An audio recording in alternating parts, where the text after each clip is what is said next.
girl Garcelle is out today. Girl, we miss you so much, but we have an incredible guest co-host filling in today. She's a White House correspondent, political analyst, and author. She's also one of our absolute favorite people. It's our girl, April Ryan. Hey guys. Hi, April. Great to be here. Hi, April. The griot gave me a day off. I know. The griot gave me a day off, and I'm here. I'm glad to be with you guys. We are so glad to have you. We have missed you. Are you ready to keep it 100 for some girl chat? 1,000. Let's go. I already know it. All right, April. Well, we just want to start off by first saying congratulations to you on your NAACP award nomination. We were so excited when we were reading the nominations the other day, and we heard your name in this year's Social Justice Impact Award category. We actually revealed the nominations on our show this past Tuesday, and I actually mentioned it to you on our briefing call earlier, and I thought you already knew. No, I was like, not only did we announce it, about? I know, not only did we announce it to the world for the first time, but we personally announced it to you, and I just didn't know it. So my bad. What was your reaction when you found out you were nominated? How did you feel? I was in shock because I was like, wait a minute, what's going on here? I was like, wait a minute, what are you trying to tell me? And like I said, you're like, it's on TV. I said, well, I'm in the living room. I grew up where you had a living room, you didn't have a television in the living room or the dining room. So I had to run into the other room, and it was snow coverage. So I totally missed it. But thank you for telling me. I still have goosebumps. I mean, it's amazing. Lonnie, you understand. I mean, you guys understand. I mean, to get an honor from the nation's oldest civil rights organization for your work.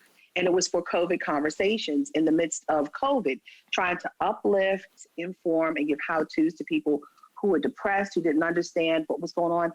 And the crazy thing about it, we had people like Lonnie on. Thank you, Lonnie. We promoted her book. We had two presidents, former President Barack Obama. We had Bill Clinton and Hillary Clinton. That went viral. We had Sam Jackson. We had Billy Porter. Easy. We had a whole bunch of people who wanted to reach out to people and just say, let's keep going. Let's keep going in the midst of it. I love that. You deserve it, though. You've been doing this for years, April. So you deserve it. Hard work pays off. I'm so proud of you, my friend. Congratulations. And just a beautiful spirit. Oh, thank you, guys. Thank you so much. April was honored alongside some incredible people like Debbie Allen, Tamika Mallory, LeBron James, and Stacey Abrams. And Stacey was actually just nominated for a Nobel Peace Prize this week. And I'm sure, that Stacey and her organization, Fair Fight Action, which was integral in increasing the black voter turnout in Georgia this election cycle. And it helped turn the red state to blue, which hasn't been done in, years. The last U.S. winner of the Nobel Peace Prize was former President Obama in 2009. So, April, I was just wondering, what do you think about all of this, Stacey receiving this recognition? It's amazing. It's showing that Stacey Abrams has an S on her chest and an invisible cape that's flying. She actually did something that hadn't been done, not only turning Georgia blue, from red to blue, I mean solid blue, not purple, but blue. But what she did was she invigorated people to feel like they mattered, their vote mattered. There wasn't as much voter apathy this year. She said, we the people. She made everyone feel like they were a part of the equation. We the people who are still forming a more perfect union. Yes, we're going through growing pains, but people use their... Lonnie, they stood out in COVID for hours trying to vote. And that's all due to Stacey Abrams. Doing the electric, the electric slide, the moonwalk, we saw the viral videos. People were excited. She ignited the spirit of democracy. You know what was interesting too, real quick? Some of the insurrectionists is turning. The information is coming out that most of them didn't even vote. Like they didn't even vote in this election. Yeah, but they wanted. Are you surprised? Are you surprised? Okay. So why am I had never even registered. It wasn't even that they didn't want to vote in this one. They were never even registered as terrible U.S. citizen to take their honor. So it's not a surprise. It's not a surprise because these are the same people who did not understand the process of government, number one. They believed that they could just war on the legislative branch because the president of the United States told them so. They don't understand the process. So I am not surprised they didn't vote. I'm not surprised that they are upset because Donald Trump didn't protect them. I'm not surprised by any of this. But at the end of the day, we need to learn civics. And I think that we are woefully uneducated on the process as a people of this nation because civics is not in the classroom. And if some of these people had a civics course or a U.S. government or U.S. history course, I bet you they wouldn't have been doing a lot of what they did on January 6th. And they probably would have voted as well. Have you seen a difference, because you cover the White House, have you seen a difference between this current administration and the past administration being a journalist? What do you think? Yes, most definitely. Oh my God, from the lies to, the mistrust, to there's transparency now. There are now briefings. You are not personally attacked for asking a question. You're not targeted by state-run TV. It is a whole different day. You wonder what the president is going to say or do that's just off the wall for entertainment value versus this president who's trying to put the nation back on track as we are colliding with crises and people are dying. So this is a life and death matter that this administration is taking seriously versus the last administration who was spreading COVID. Spreader in chief, the White House was a petri dish. That's just one issue. The economy, we could go on and on and on. There is such a big difference between the last 4 years and just the first couple of days of this administration. Gosh, and I'm so thankful for that overturn. I'm thankful that you're already immediately within 1 month of 2021, you're already feeling that difference. So speaking of making change, prominent celebrities like Eva Longoria and Amy Schumer have added their voices to the push to get money to hard-working moms. The Marshall Plan for Moms proposed by Girls Who Code is asking the Biden administration to pay mothers a stipend of $2,400 for the hard work they've been doing during COVID-19 pandemic. And the plan would also create a parental leave policy, affordable childcare, and pay equity. The group took out a full-page ad in the New York Times stating in part, "It's time to put a dollar figure on our labor. Motherhood isn't a favor and it's not a luxury, it's a job." So ladies, are you in support of this plan? Well, I want to talk to the mother. Well, I'm a mother. I got two who are peeking around the corner trying to get on the reel. So look, let me say this to you. I want to see them. Yeah. No, not right now. So anyway, but, at the end of the day, we have to salute mothers and fathers who are caring for children. It's a thankless job. Absolutely. But then in the midst of this, we are not only doing our jobs either at home or at work, we're still having to help virtually. Many of us don't even know the new math. We don't even know the old math, so we have to pick up a lot of slack where the teachers left off. But I'm going to say this. Washington is having a hard time even issuing the $2,000 check. So I don't think the $2,400 check is going to happen in reality. Saying, man. But It just doesn't seem realistic. It's not realistic, but I give flowers and I give money, that falls out of the sky for you right now. But at the end of the day, the reality of this is it's not going to happen. No. Thank you for being just a realist about the situation. Thank you for being a realist. Thank Because I you. struggled with reading this. It's not that I don't think mothers deserve Me too. that and more, of course. And but it's like, where are you going to get this money when, guys, there are hospitals around the U.S. who are throwing out vaccinations because they're expiring at rapid rates because we don't have a vaccination schedule in order. And these stimulus checks, stop dreaming. It's not happening anytime soon. So I just don't want to put out false hope again about, what we really deserve. And then everybody gets, they feel entitled to it. And then it doesn't come through. And then we look a mess. And then we look more of a laughingstock than we already have. Let's focus on the issues right now that matter. I was trying to Google right now what the debt of our country promises is. that haven't been kept.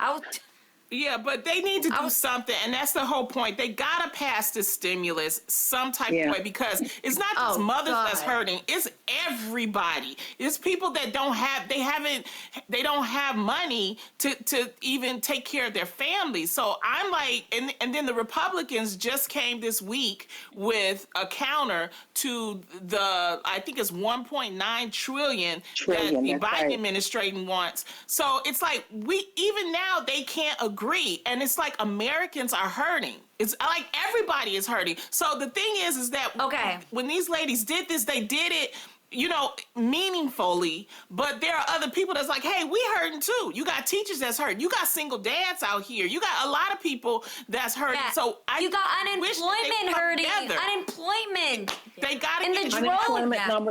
Unemployment. Okay, so here's what we're dealing with. You've got people not taking the vaccine. They're trying to make sure they have enough vaccine to get people to take the vaccine. They're paying for that. They're also trying to deal with people who have lost their jobs. They're trying to extend unemployment. That's more money. They're trying to deal with the issue. They're trying to work with the banks and stave off foreclosures. They're trying to keep renters in the home. They're trying to have a moratorium on foreclosures. I mean, there's so much going on. And then you have people who are sick. There's so many with COVID. And then other issues. Funeral homes can't even keep up.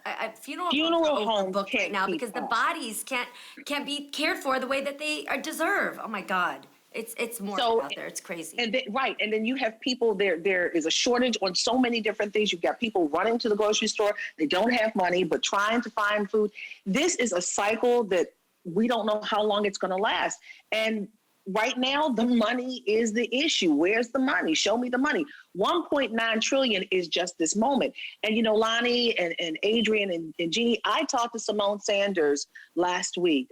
She is the spokesperson for Vice President Kamala Harris. And she said, right now it's relief, but in a few weeks there will be recovery. Now, what does that look like? This thing is coming in stages. This thing is, you know, it should have been dealt with a year ago. We should have seen something to mitigate this hurt a year ago. But now this Biden administration is dealing with recovery, relief, and whatever else comes down the pipe.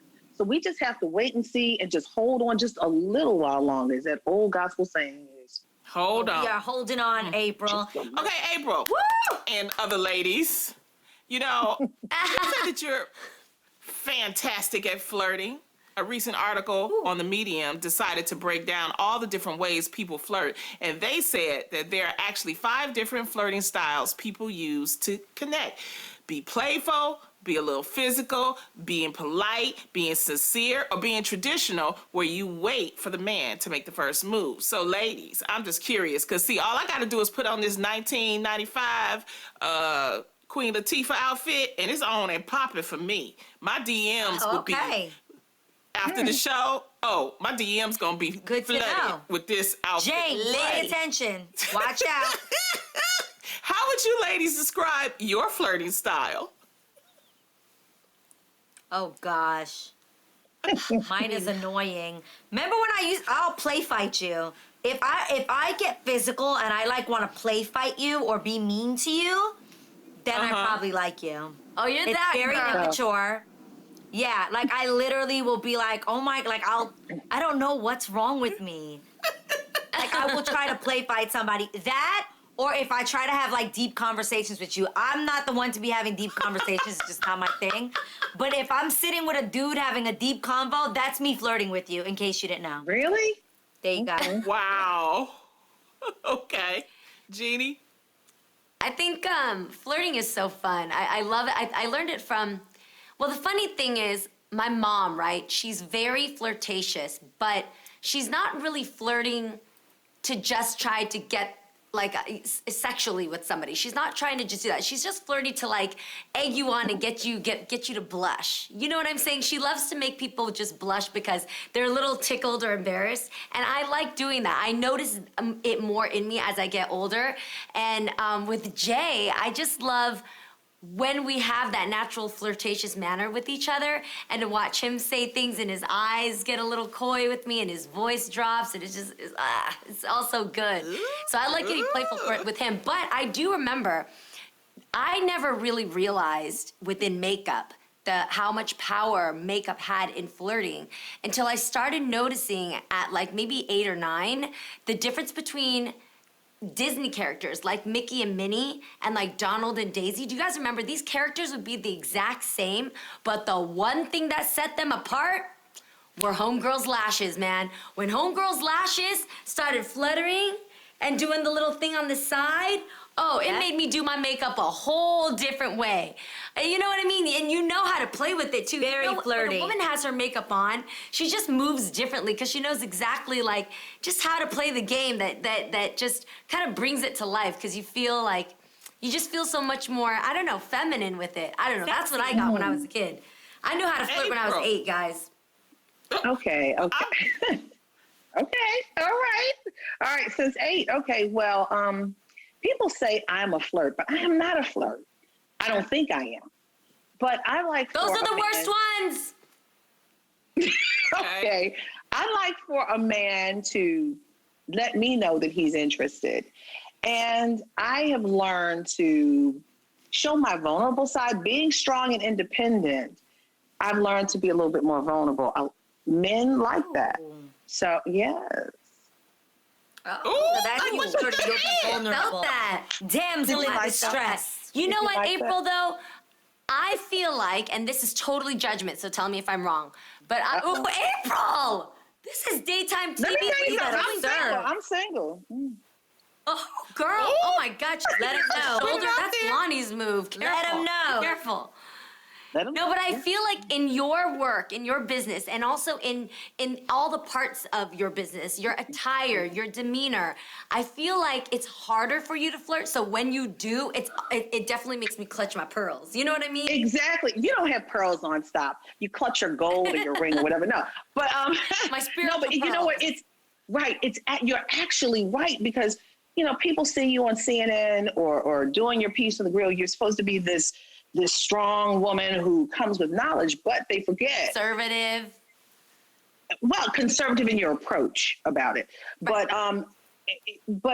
they don't realize that journalist is a woman who goes home and hangs with her boo. Once a little Let cuddle 'em time when the know. fireplace. Once a little cuddle time when the fireplace is going. She's Have a little still a hot woman. chocolate. Yes, Adrian. Yes, speak it. Well, as we She's take this still a break, woman. I want you ladies to give us your best flirty face. Come on, ladies. Give me your best flirty face. Come on. I'm not going to see. give mine. Now, up next, everyone remembers Barack and Michelle shutting it down with their style at last month's inauguration, right? It was just beautiful. They were paired perfectly, but it seems like their look has inspired the next generation. Earlier this week, the former First Lady retweeted pictures from 4-year-old Riley Madison Hampton and her 4-year-old friend, Zayden Lowe, showing off their presidential poses. Riley's Aunt Zoe said that the kids not only admire the Obama style, but look up to them as great role models as well. And it looks like Michelle admires them too, because she said that they nailed it. So ladies, what do you think of these adorable impressions? I don't think I've seen in a while any children getting their stylish influences from presidents since like JFK. You know what I mean? Like that whole time has Yeah. not been around for a while. Yeah, Jackie. Michelle had a lot of remember? fashion Fabulous. moments. Yeah, They but so cute. Oh, they were. But Jeannie's right. Jackie Kennedy, she was known for those pillbox hats and her style. And Michelle Obama shut it down Couture. when she was first lady. And I'm going to tell you, I saw that when I saw them come in, my heart kind of leapt. I said, "Oh, here they come!" And I just kind of curved out the president and looked at that ensemble that the former first lady had on, and that belt. I said, the belt was everything. But to see these little babies, hashtag goals, hashtag aspirations, they're aspiring to greater. And this shows us there was a time that minority kids, we didn't think of, it was a dream. Oh, I want to be president one day. They see themselves as being president, first lady, Yes. and vice president, not just, principal, which is great, not just the CEO, but to reach the highest rungs of this society. Hashtag goals, hashtag aspirations. Do that thing, babies. Do that thing. representation Yes, matters, yeah. and I think this is what it shows. And you know what else matters? Showing different types of pictures. And ladies, I just wanted to quickly show this picture that was taken on the soft lawn of our current president and his first lady. Woo! God, I love it. I love it. We ain't seen that in a long time, have we? Right. Beautiful. That part. Get a room. Beautiful. The presidential A room. great so representation creepy. of a marriage. What was We this, are the so last 4 creepy. years? We'd be in the bushes getting that picture. We'd be in the bushes like, can't even give them some privacy. For sure. I love it. And I just want to say this really quick. I also think it's interesting that we had a first lady for this entire 4 years, Melania Trump, who loved dressing in designer and was really known for her style. But we didn't really find a lot of Americans that wanted to try to emulate her style, which goes to show for me that it's much more about the style. It's about the actual impression and the influence that these people bring that make you want to emulate who they are.